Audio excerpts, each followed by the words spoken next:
لیکن چلیں کچھ نہ کچھ تو ہے. مشکل کشا تب قرار دیتے ہیں، سجدے تب کرتے ہیں، دعائیں تب کرتے ہیں جب وہ قبر میں چلا جاتا ہے.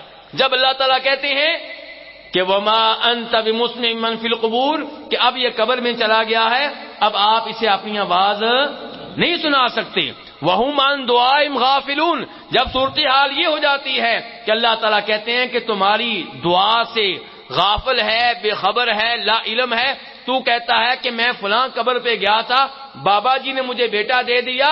اللہ تعالیٰ کہتا ہے اس کو تو پتہ بھی نہیں تھا کہ تو قبر پہ آیا کہ نہیں آیا. سننا دور کی بات، بیٹا دینا دور کی بات، وہم عن دعائہم غافلون، تمہاری دعا سے غافل، بے خبر، لا علم، کسی بات کا پتہ ہی نہیں. تو شرک میرے بھائیو ظلم عظیم ہے. اور جب اللہ رب العزت نے یہ آیت نازل کی تھی الذین آمنوا ولم یلبسوا ایمانہم بظلم اولئک لہم الامن وہم مہتدون، کیا ترجمہ ہے اس آیت کا؟ کہ وہ لوگ جو ایمان لے آئے، کس پہ ایمان لے آئے؟ اللہ پہ اور اللہ کے فرشتوں پہ اور اللہ کے رسولوں پہ اور آسمانی کتابوں پہ اور آخرت کے دن پہ. بہت اچھے. اور ایک چیز رہ گئی بس، نہیں وہ تو آخرت میں آ گیا بیٹا، ایک چیز رہ گئی ہے تقدیر پہ، کہ دنیا میں جو کچھ ہو رہا ہے اللہ کو پہلے سے معلوم ہے، بلکہ اللہ نے لکھ رکھا ہے. اور آج دنیا میں جو کچھ ہو رہا ہے اس کے مطابق ہو رہا ہے، ذرا بھی آگے پیچھے نہیں ہو سکتا. اس کا نام تقدیر ہے. تو فرمایا جو لوگ ایمان لے آئے اور اپنے ایمان کو کسی بھی ظلم کے ساتھ مکس نہیں ہونے دیا، اپنے ایمان میں کسی بھی ظلم کی ملاوٹ نہیں ہونے دی، اولئک لہم الامن، یہی لوگ ہیں جن کے لیے امن ہے اور یہی ہدایت پانے والے ہیں. کون ہدایت پانے والے ہیں جی؟ ایسا بتائیں پھر. اب ہدایت کے اوپر کون ہیں؟ جو ایمان لائے اور ایمان میں کسی بھی ظلم کی ملاوٹ نہیں ہونے دی، آمیزش نہیں ہونے دی. صحابہ اکرام کی ایس سن کے بڑے پریشان ہوئے. کون پریشان ہوا ایسا؟ صحابہ اکرام. پریشانی والی کون سی بات ہے؟ پریشانی والی بات کیا ہے؟ دھیان سے سنیں دوبارہ. اللہ تعالی نے کہا ہدایت پانے والے وہ ہیں، صراط مستقیم پہ وہ ہیں، جنت میں جانے والے وہ ہیں، جہنم کی آگ سے بچنے والے وہ ہیں جو ایمان لے آئے اور ایمان لانے کے بعد انہوں نے کوئی بھی ظلم نہیں کیا. ہاں جی، ہم میں سے کوئی ایسا ہے جس نے کوئی بھی ظلم نہ کیا ہو؟ صبح و شام ظلم کرتے ہیں، کبھی ماں کے اوپر ظلم، کبھی بیٹے کے اوپر ظلم، کبھی پڑوسی کے اوپر ظلم، کبھی رشتہ دار کے اوپر ظلم، کبھی اپنے اوپر ظلم. صبح و شام ظلم کر رہے ہیں کہ نہیں کر رہے؟ جی صاحب سوئے ہوئے لگتا ہے آپ لوگ تو. اور ظلم کر رہے ہیں کہ نہیں کر رہے ہم لوگ؟ تو پریشانی والی بات نہیں ہے کہ اللہ تعالی نے کہا ہے کہ ہدایت والے صرف وہ ہیں جو ایمان لائے اور ایمان لانے کے بعد انہوں نے کوئی بھی ظلم نہیں کیا. صحابہ کرام پریشان ہو گئے. نبی علیہ الصلوۃ والسلام کے پاس آئے اور کہا اللہ کے رسول اینا لم یظلم نفسہ، ہم میں سے کون ہے جس نے اپنے اوپر ظلم نہیں کیا؟ ہر ایک نے اپنے اوپر ظلم کر رکھا ہے. تو پھر اس کا مطلب یہ ہوا کہ ہم ہدایت والے نہیں ہیں. نبی علیہ السلام نے فرمایا تھا کہ اس آیت کا مطلب وہ نہیں ہے جو تم سمجھے ہو. یہاں پہ ظلم سے مراد ہلکا پھلکا ظلم نہیں ہے، یہاں ظلم سے مراد بڑا ظلم ہے، وہ ظلم جس کا تذکرہ لقمان نے کیا ہے. وہ کون سا ظلم ہے جی جس کا تذکرہ لقمان نے کیا بیٹا؟ شرک والا. کون سا؟ شرک والا. ان الشرک لظلم عظیم. اچھا یہاں پہ اب میں آپ سے ایک بات کرنا چاہوں گا. صحابہ کرام کو عربی نہیں آتی تھی تو پھر ان کو آیت کے مطلب کی سمجھ کیوں نہیں آئی؟ میں تھوڑا سا اور پیچھے جانا چاہوں گا، اور وہ یہ کہ قرآن کریم کو سمجھنے کے لیے عربی زبان جاننا نہایت ضروری ہے. ترجمے سے آپ کو کچھ نہ کچھ معلومات مل جاتی ہیں. ترجمہ پڑھنا چاہیے، تفسیر پڑھنی چاہیے. چلیں اللہ تعالیٰ جو کہنا چاہتے ہیں اس کا کچھ نہ کچھ حصہ سمجھ میں آ جائے گا. لیکن اگر آپ صحیح معنوں میں قرآن پاک میں مہارت حاصل کرنا چاہتے ہیں، قرآن پاک کی آیات میں موجود احکام و مسائل کو جاننا چاہتے ہیں، اس کے لیے عربی زبان میں مہارت ضروری ہے، کیونکہ اللہ نے قرآن کو عربی میں نازل کیا ہے. عربی نہیں آئے گی تو پھر کیا ہوگا؟ آپ غلطیاں کریں گے. اس لیے عربی زبان جاننا نہایت ضروری ہے. لیکن عربی زبان قرآن پاک سمجھنے کے لیے کافی نہیں ہے. عربی زبان کافی کسی کی ضرورت ہے پھر ہمیں؟ اللہ آپ کو جزائے خیر دیں. ہمیں قرآن پاک سمجھنے کے لیے ضرورت ہے خود قرآن کی. ہمیں قرآن پاک سمجھنے کے لیے ضرورت ہے نبی علیہ الصلوۃ والسلام کی احادیث کی. ہمیں قرآن پاک سمجھنے کے لیے ضرورت ہے تیسرے نمبر پہ صحابہ کرام کے اقوال اور تفسیر کی. چوتھے نمبر پہ ہمیں قرآن پاک سمجھنے کے لیے ضرورت ہے کس کی؟ سلف کے اقوال کی. جنہوں نے صرف عربی پہ اعتماد کیا انہوں نے مار کھائی ہے. قرآن پاک میں بڑی بڑی غلطیاں کی ہیں انہوں نے. اب یہیں پہ دیکھ لیجئے، یہ مثال میں نے آپ کے سامنے رکھی ہے. یہاں پہ صحابہ اکرام عربی کے ماہر تھے کہ نہیں تھے؟ لیکن ان کا اعتماد صرف عربی زبان پہ تھا، اس لیے پریشان ہو گئے، شکوک و شبہات میں واقع ہو گئے. شکوک و شبہات کا ازالہ کس نے کیا؟ نبی علیہ الصلوۃ والسلام نے کیا. آج بھی اگر ہم شکوک و شبہات سے باہر نکلنا چاہتے ہیں، صحیح معنوں میں ہدایت پانا چاہتے ہیں، تو نبی علیہ الصلوۃ والسلام کی سنت کو اپنانا ہوگا.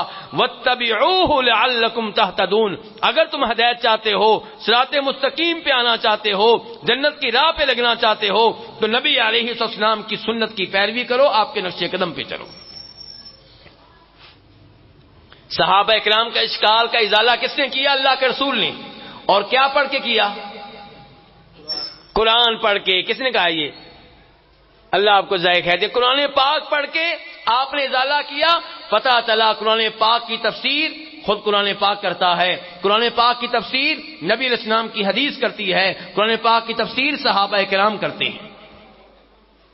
آئیے ایک اور مثال آپ کے سامنے رکھنا چاہوں گا جس سے آپ کو پتہ چلے گا کہ صرف عربی زبان کافی، کیونکہ آج ٹیلی ویژن پہ ہماری یونیورسٹیوں میں ایسے پروفیسر موجود ہیں، ایسے سکالر موجود ہیں جن کو آپ میرے جیسے درویش مولویوں سے بہتر سمجھتے ہیں. یار یہ بڑا سکالر ہے، کیونکہ انگلش کے 2 حرف بول لیتا ہے درمیان میں. کیا بول لیتا ہے؟ انگلش کے 4 حروف درمیان میں بول لیتا ہے، اس لیے وہ آپ کے نزدیک سکالر ہے. یہ سکالر جو ہیں ان میں سے کئی ایسے ہیں جن میں انکار حدیث کے جراثیم ہیں، جو نبی علیہ الصلوۃ والسلام کی احادیث کو اہمیت نہیں دیتے، جو آپ کی کئی احادیث کو ریجیکٹ کر دیتے ہیں.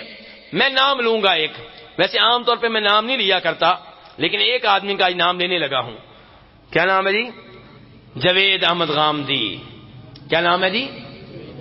جاوید احمد غامدی. یہ آدمی بظاہر آپ کو بہت اچھا سکالر نظر آئے گا، لیکن یہ ہم سے پوچھیے وہ سکالر ہے کہ نہیں ہے. وہ نبی علیہ الصلوۃ والسلام کی بہت سی حدیث کو نہیں مانتا.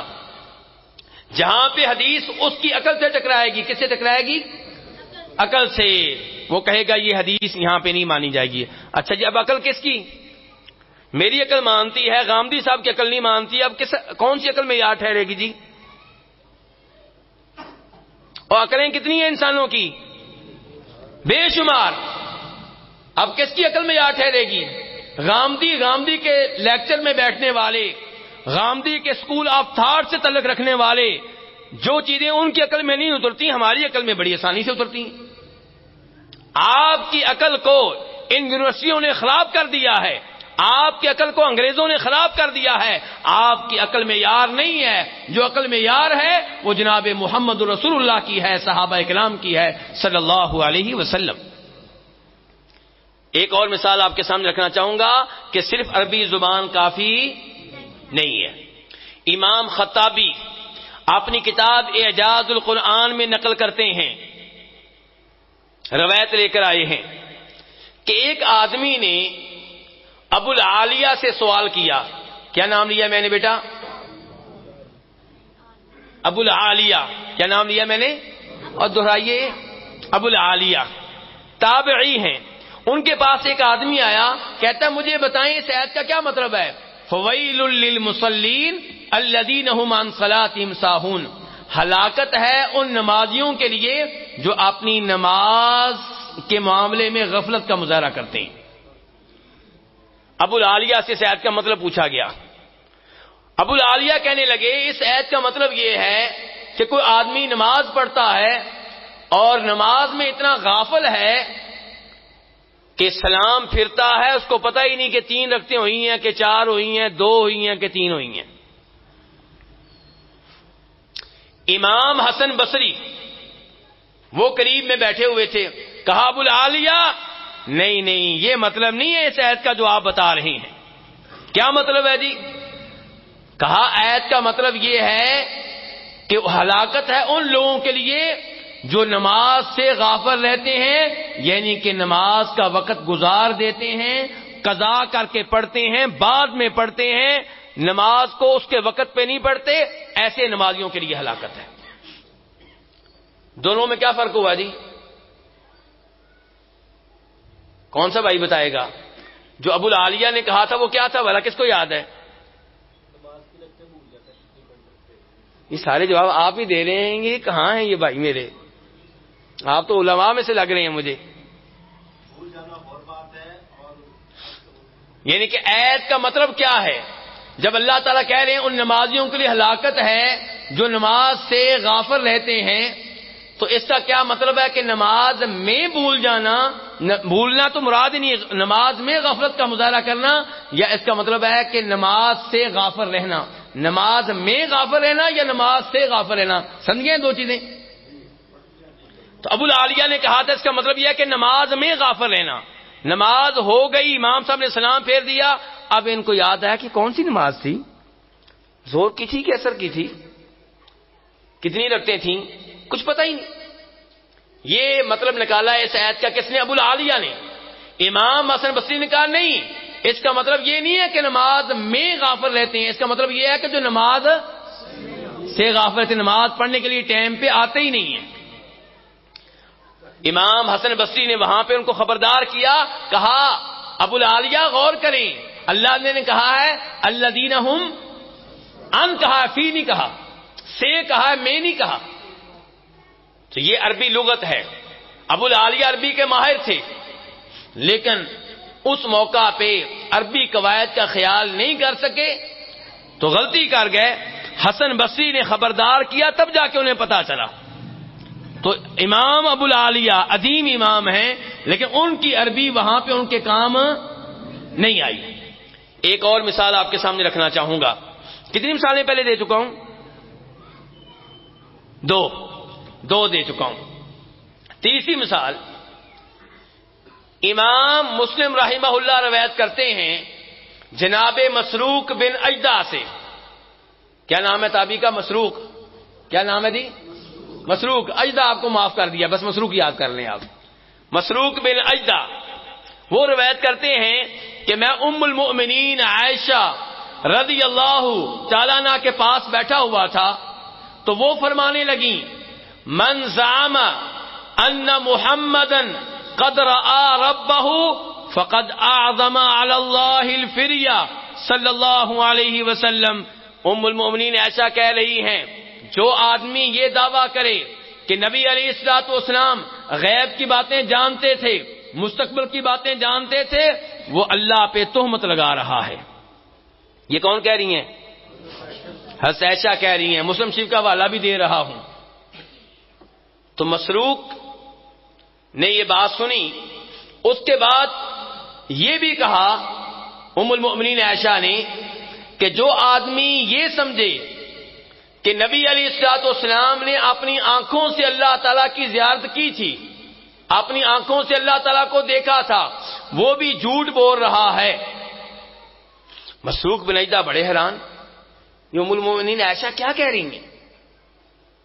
کہا ام المؤمنین انظرینی ولا تعجلینی، مجھے مہلت دیجئے، سوچنے کا موقع دیجئے، جلدی نہ کریں، مجھے یہ مسئلہ سمجھنے دیں، یعنی کہ میرے دماغ میں اتر نہیں رہا، میرے دماغ میں یہ مسئلہ نہیں اتر رہا۔ یہ آپ کیا کہہ رہی ہیں کہ نبی علیہ السلام نے اللہ تعالیٰ کو اپنی آنکھوں سے نہیں دیکھا؟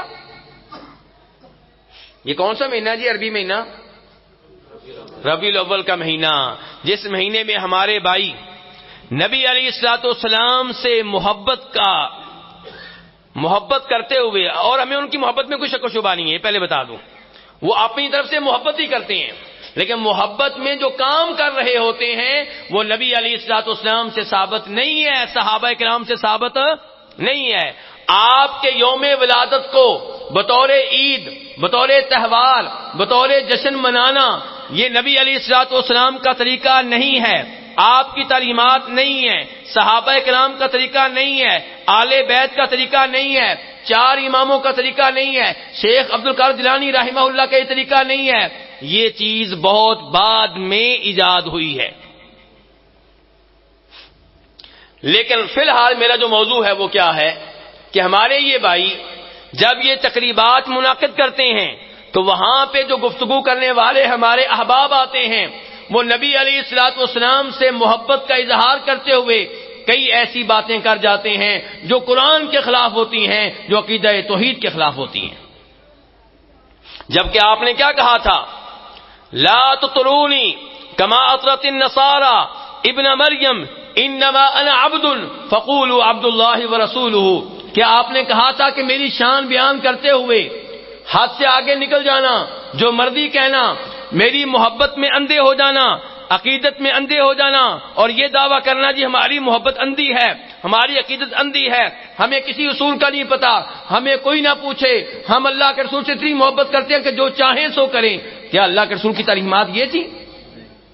بخاری شریف کی حدیث ہے، آپ تو فرما رہے تھے میرے معاملے میں مبالغہ نہ کرنا، میری تعریفیں کرتے ہوئے ہاتھ سے آگے نہ نکلنا، میں اللہ کا بندہ ہوں، میرے بارے میں یہ کہنا کہ اللہ کے بندے اور اللہ کے رسول ہیں۔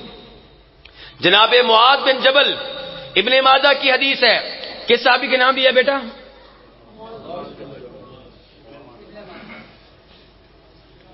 اب آپ کے ابا جی آپ کو دیکھ رہے ہوں گے، بعد میں آپ کی پٹائی ہو جانی ہے، دھیان سے۔ معاذ بن جبل رضی اللہ تعالیٰ شام سے آئے ہیں، اس زمانے میں شام مسلمانوں کا ملک نہیں ہے، کافروں کا ملک ہے، اور آتے ہی نبی علیہ الصلوۃ والسلام کو سجدہ کر ڈالا۔ ہاں جی، آپ سے دشمنی کرتے ہوئے کہ محبت کرتے ہوئے؟ محبت کرتے ہوئے۔ تو اس محبت پہ اللہ کے رسول نے کیا شاباش دی تھی جی؟ کیا انعام دیا تھا؟ کیا تمغہ دیا تھا؟ کہا معاذ یہ کیا؟ جناب معاذ فرمانے لگے اللہ کے رسول علیہ السلام میں شام گیا تھا، وہاں پہ میں نے شامیوں کو دیکھا اپنے بادشاہوں کو، اپنے وزیروں کو، اپنے مولویوں کو، اپنے پادریوں کو سجدہ کرتے ہیں، تو میں نے سوچا تھا کہ اگر ان ظالموں کو سجدہ ہو سکتا ہے جن کی کوئی حیثیت نہیں ہے تو آمنہ کے لال کو سجدہ کیوں نہیں ہو سکتا؟ میں نے وہیں پہ عہد کیا تھا کہ جب آپ سے ملاقات ہوگی آپ کو سجدہ کروں گا۔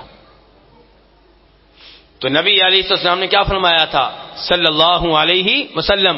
کہا معاذ دھیان سے سن لو، اگر کسی انسان کے لیے جائز ہوتا کہ دوسرے انسان کو سجدہ کرے تو میں عورت کو حکم دیتا کس کو سجدہ کرے؟ اپنے خاوند کو، کیونکہ عورت پہ خاوند کے حقوق بہت زیادہ ہیں، لیکن یہ جائز تو محبت میں اندھا ہو جانا جائز۔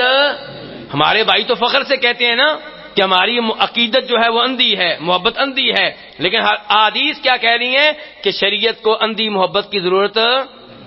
امام ترمذی روایت کرتے ہیں، جناب انس بن مالک کہتے ہیں، ہاں بھی کس صحابی کے نام لیا؟ انس بن مالک کہہ رہے ہیں، کیا کہہ رہے ہیں؟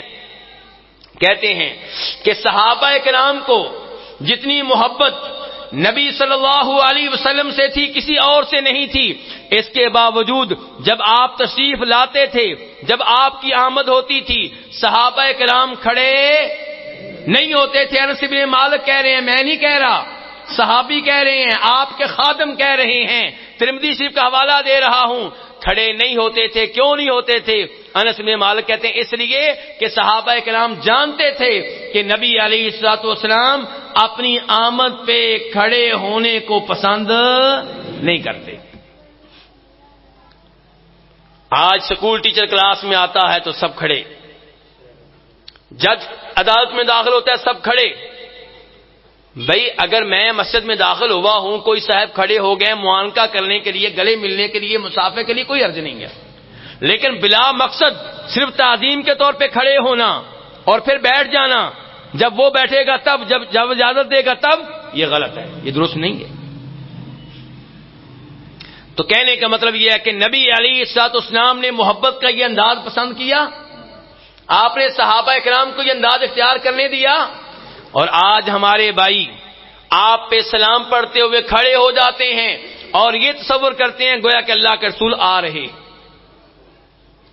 جب آپ موجود تھے تب آپ نے صحابہ کرام کو اپنے لیے کھڑا ہونے کی اجازت نہیں دی، تو آج یہ اجازت کیسے ہو سکتی ہے؟ تو میں مسئلہ کیا بیان کر رہا تھا کہ ہمارے بھائی اپنی تقریبات میں کئی ایسی باتیں کہہ جاتے ہیں جو توحید کے مطابق نہیں ہوتی۔ اور ایک مولانا صاحب کی تقریر سنی، وہ کہہ رہے تھے کہ جب اسراء و معراج ہوا تو اللہ رب العزت نے آپ کا خود استقبال کیا، عرش پہ آپ کو گلے لگایا اور عرش پہ اپنے ساتھ بٹھایا۔ اور عجیب تضاد ہے، جب میں عقیدہ بیان کرنے لگتا ہوں اور عقیدے میں بیان کرتا ہوں کہ اللہ کا عرش ہے اور اللہ تعالیٰ عرش کے اوپر ہیں، جب میں عقیدہ بیان کرتا ہوں اللہ تعالیٰ آسمان دنیا پہ نازل ہوتے ہیں رات کے آخری پہر، کہتے ہیں نہیں اللہ کے لیے ایسی باتیں نہیں کہنی چاہیے۔ لیکن جب نبی علیہ السلام کا موضوع ہو تب یہی باتیں خود ہی بیان کر رہے ہوتے ہیں، اور وہ بیان کر رہے ہوتے ہیں جو ثابت بھی نہیں ہوتی۔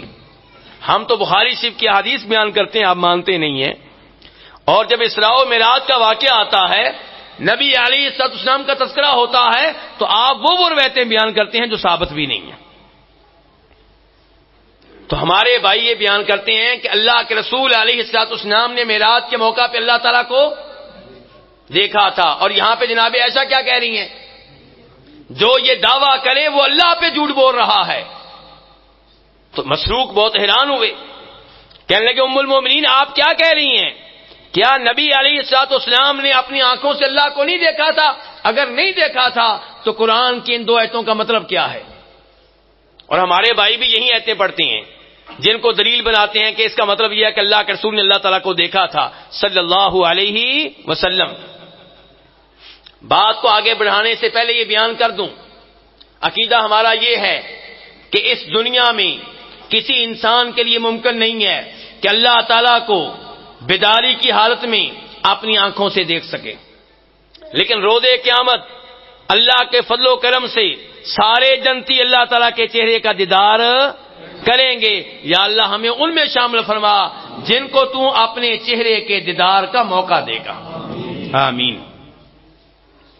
تو یہاں پہ مسروق نے دو آیتیں پڑھی، نمبر 1 سورہ نجم کی آیت وَلَقَدْ رَآهُ نَزْلَةً أُخْرَى، نمبر 2 سورہ تکویر کی آیت کیا وَلَقَدْ رَآهُ بِالْأُفُقِ الْمُبِينِ۔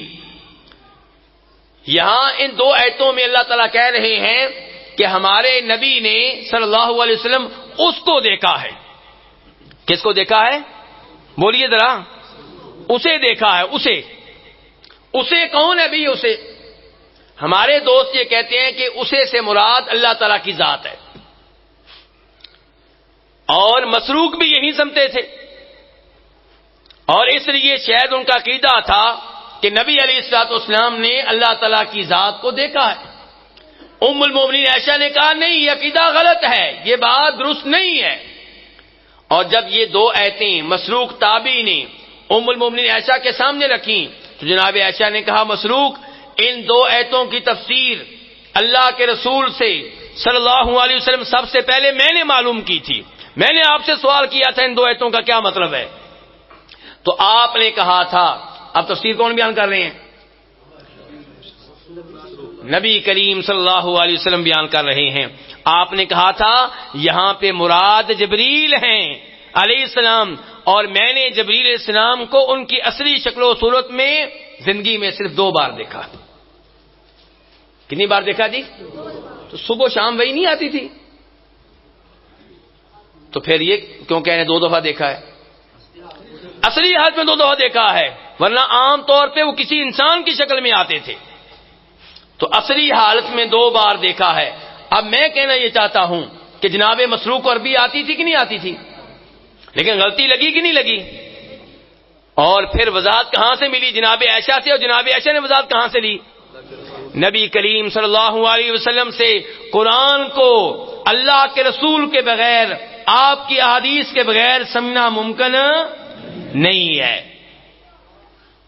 قرآن حکیم میں اللہ تعالیٰ کہتے ہیں والسارق والسارقۃ فاقطعوا ایدیہما جزاء بما کسبا نکالا من اللہ واللہ عزیز حکیم.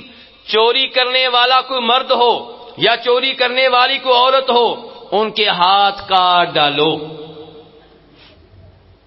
ہاں جی، یہ پانی کی بوتل پڑی ہوئی میرے سامنے، اگر کوئی بچہ لے کر یہاں سے چلا جائے تو اس کا ہاتھ کاٹنا چاہیے کہ نہیں؟ قرآن تو کہہ رہا ہے ہاتھ کاٹ ڈالو. اور بتائیے نا، یہاں نبی علیہ الصلوۃ والسلام سے رابطہ کرنا پڑے گا. تو آپ بتائیں گے نمبر 1 کہ لا تقطع ید السارق الا فی ربع دینار فصاعدا، کہ صرف اسی چور کا ہاتھ کاٹا جائے گا جو ایسا مال چوری کرے جس کی قیمت 1 دینار کی چوتھائی کے برابر ہو. کس کے برابر ہو؟ اچھا، 1 دینار کتنے گرام کا ہوتا ہے؟ 4.25 گرام. کتنے کا؟ 4.25. آپ بتائیں 1 گرام کتنے کا ہوتا ہے؟ سونا. یہ اب آپ نے بتانا ہے کتنے پیسے بنتے ہیں آج کل. جی جی جی 1 گرام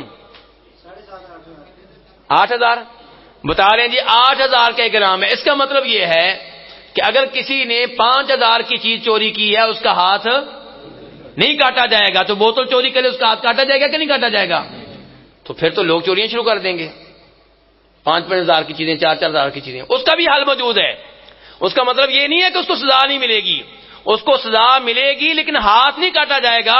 اس کو جج جو ہے جیل میں بھیج دے گا 1 سال کے لیے، جرمانہ ڈال دے گا اس کے اوپر 50,000 روپیہ، اور کوئی سزا دی جائے گی.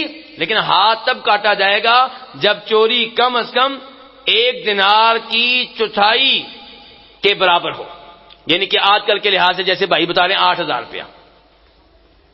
تو اگر آپ یہاں پہ حدیث کو نہیں لیں گے، آپ کہیں گے ہمیں حدیث کی ضرورت نہیں، ہمیں عربی آتی ہے، تو آپ اپنے بچوں کے پھر ہاتھ کاٹنے شروع کر دیں گے. تو اس لیے نبی علیہ الصلوۃ والسلام کی احادیث کی طرف رجوع کرنا نہایت ضروری ہے. تبھی آپ قرآن پاک کا مفہوم صحیح معنوں میں سمجھ سکیں گے. ایک اور آیت اللہ تعالیٰ فرماتے ہیں وَإِذَا ضَرَبْتُمْ فِي الْأَرْضِ فَلَيْسَ عَلَيْكُمْ جُنَاحٌ أَن تَقْصُرُوا مِنَ الصَّلَاةِ إِنْ خِفْتُمْ أَن يَفْتِنَكُمُ الَّذِينَ كَفَرُوا. توجہ چاہتا ہوں آپ لوگوں کی. اور جب تم زمین میں سفر کرو تو نماز قصر کرنے میں کوئی حرج نہیں ہے. کب سفر کرو؟ لیکن آگے اللہ نے ایک شرط لگا دی ہے کہ جب تم سفر کرو اور سفر میں دشمن کی طرف سے خوف و خطرہ ہو. قصر کرنے کی اجازت کب ہے جی حاجی صاحب؟ جب دشمن کی طرف سے کیا خوف ہو. تو 2 شرطیں ہوگی قصر کرنے کی. 2 شرطیں ہوگی. نمبر 1 سفر، نمبر 2 خوف. ہاں جی، آج کل جب آپ یہاں سے اسلام آباد جاتے ہیں، اسلام آباد میں آپ قصر کرتے ہیں کہ نہیں کرتے؟ راستے میں کرتے ہیں کہ نہیں کرتے؟ کو خوف ہے؟ پھر کیوں کر رہے ہیں؟ یعلا بن امیہ کہتے ہیں میں نے امیر المؤمنین جناب عمر فاروق سے یہی سوال کیا کہ اللہ نے تو کہا ہے کہ ان خفتم، اگر دشمن کا خوف و خطرہ ہو تب قصر کر سکتے ہیں، اور ہم آج کل قصر کر رہے ہیں. آج تو امن ہے، دشمن کا کوئی خوف و خطرہ نہیں ہے.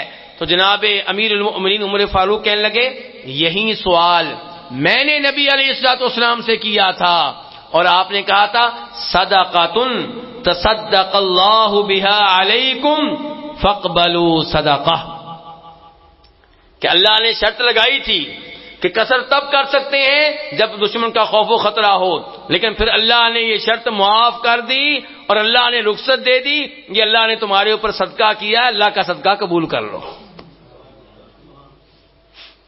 میرے بھائی، قرآن حکیم سمجھنے کے لیے نبی علیہ الصلوۃ والسلام کی احادیث کی طرف رجوع کرنا نہایت ضروری ہے. اب میرا آخر میں آپ لوگوں سے سوال یہ ہے، پھر میں آپ کے سوالوں کی طرف آؤں گا انشاءاللہ، کہ یہ میرا موضوع کیا تھا؟ میں کدھر سے کدھر نکل گیا؟ کوئی کسی کو پتا ہے میرا موضوع تھا کیا؟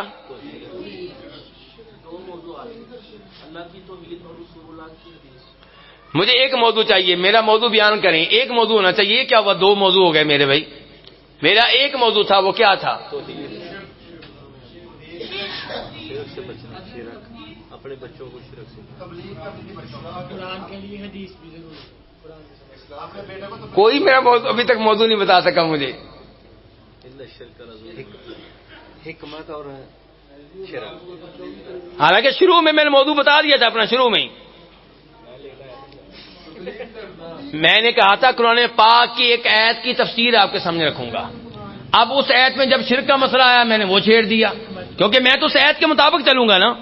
اور جب اس میں یہ مسئلہ آیا کہ حدیث کے بغیر قرآن پاک کو سمجھنا ممکن نہیں ہے, ان الشرک لظلم عظیم, تو میں نے وہ مسئلہ چھیڑ دیا. میں آیت کے ساتھ ساتھ چلا ہوں. اسی لیے لقمان کا مسئلہ بیان کیا, بیٹے کی تعلیم و تربیت کا اہتمام کرنا چاہیے, رشتہ داروں کو تبلیغ کرنی چاہیے, وہ مسئلہ بیان کیا, شرک کا مسئلہ بیان کیا, اور آخر میں یہ بیان کیا کہ قرآن پاک کو سمجھنے کے لیے نبی علیہ السلام کی احادیث کی طرف رجوع کرنا نہایت ضروری ہے. اس کے بغیر انسان گمراہ ہو جائے گا. اور جیسا کہ غامدی صاحب ہمارے فتوے دے رہے ہیں, کیا فتویٰ دے رہے ہیں جی؟ سکول کالج کے لڑکوں کو تو موج لگ گئی ہے. کیا لگ گئی ہے جی؟ وہ چاہتے تھے کہ ہمارا نام مسلمان بھی رہے اور ہمیں آزادی بھی مل جائے. غامدی صاحب نے ان کو آزادی دے دی ہے. کیا میوزک سننا بھی جائز, لڑکیوں سے مصافحہ کرنا بھی جائز, کو ایجوکیشن بھی جائز, سب کچھ جائز کر دیا انہوں نے. اللہ تعالیٰ ان کو ہدایت دے, اللہ تعالیٰ ان کو سمجھ دے, اور اللہ تعالیٰ ہمیں ان فتنوں سے محفوظ رکھے. میں آپ کو خبردار کرنا چاہ رہا ہوں کہ آپ کے بچے جن کو آپ یونیورسٹی میں بھیجنے والے ہیں, وہاں پہ ان کا انتظار ایک فتنہ نہیں کر رہا. کتنے فتنے کر رہے ہیں؟ بہت زیادہ. اور بچہ آپ کا معصوم ہے, 13 سال کا, 14 سال کا, 15 سال کا. آپ نے تو اس کو باہر کی ہوا نہیں لگنے دی. آپ نے اس کو برائی کے بارے میں کبھی بتایا ہی نہیں, صرف اچھائی بتاتے رہے. جبکہ عقل مند وہ ہے جو بچے کو اچھائی بھی بتائے اور برائی کروائے نہیں, برائی بتائے کہ بیٹا یہ کام برا ہے, بیٹا یہ چیز بری ہے, بیٹا یہ لفظ برا ہے, بیٹا یہ قوالی غلط ہے, بیٹا یہ والی نعت جو ہے اس میں یہ لفظ جو ہے وہ غلط ہے, بیٹا یہ فتنہ غلط ہے. قدم بے قدم بچے کو آگاہ کرنا ان فتنوں سے, تاکہ آپ کا بچہ ان فتنوں سے بچ سکے. ورنہ جن یونیورسٹیوں میں آپ اپنے بچوں کو بھیج رہے ہیں, یہ یونیورسٹیاں اس سمندر کی طرح ہیں جہاں آپ اپنے بچے سے کہیں بیٹا یہاں پہ تو نے آج تیرنا ہے, اور پہلے تیراکی سکھائی نہیں ہے تو کیا ہوگا؟ نہیں, کئی لوگ کہتے نہیں میرا بیٹا نہیں ڈوب سکتا, کہتے میرا بیٹا ہے, میری بیٹی, میرا بیٹا یونیورسٹی میں خراب نہیں ہوں گے کیونکہ میرا ہے نا جی. تو آپ کا بیٹا اگر سمندر میں جائے اور آپ اسے کہیں بیٹا یہاں پہ تیراکی کرو, پہلے تیراکی سکھائی نہ ہو, تو ڈوبے گا کہ نہیں ڈوبے گا؟ نہیں, آپ کا بیٹا ہے بھائی, نہیں ڈوبے گا, ڈوبے گا. تو ایسے ہی ہمارے بچے یونیورسٹیوں میں, کالجوں میں خراب ہو رہے ہیں, تو ان کو یونیورسٹیوں میں جانے سے پہلے فتنوں سے آگاہ کریں, فتنوں کے بارے میں وارننگ دیں. گھر میں آپ کی مجلس ہونی چاہیے.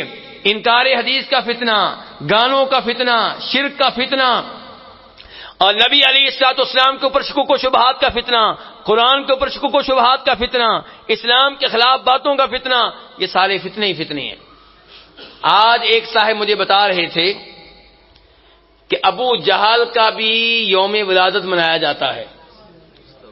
یوم ولادت نہیں, معذرت کے ساتھ یوم وفات, کیونکہ یوم ولادت ان کو پتہ نہیں ہے, پتہ چل جائے تو وہ بھی کمی نہیں کریں گے.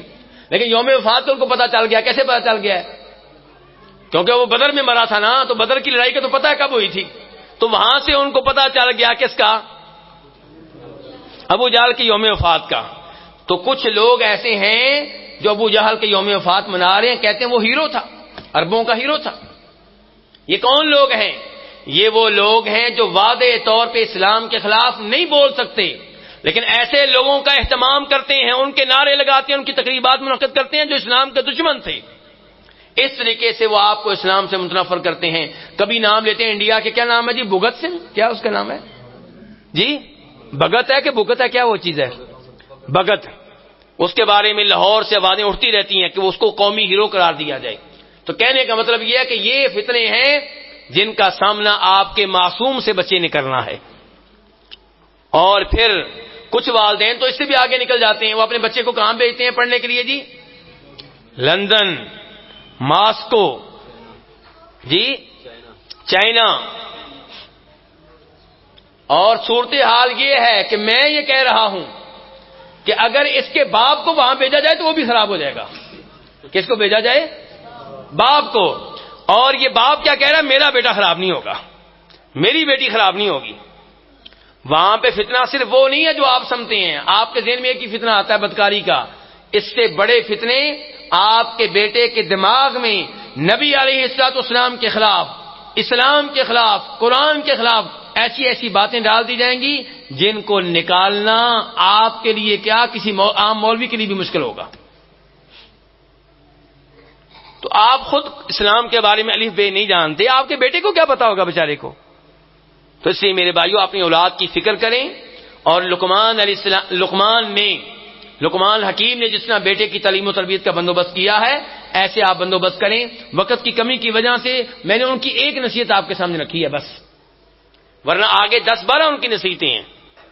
میں نے کتنی نصیحتیں ان کی آپ کے سامنے رکھی ہیں؟ صرف ایک. اللہ رب العزت سے دعا کرتے ہیں اللہ تعالیٰ ہمیں قرآن حکیم سمجھنے کی توفیق دے. اللہ تعالیٰ ہمیں قرآن کے ساتھ اپنا تعلق مضبوط بنانے کی توفیق دے.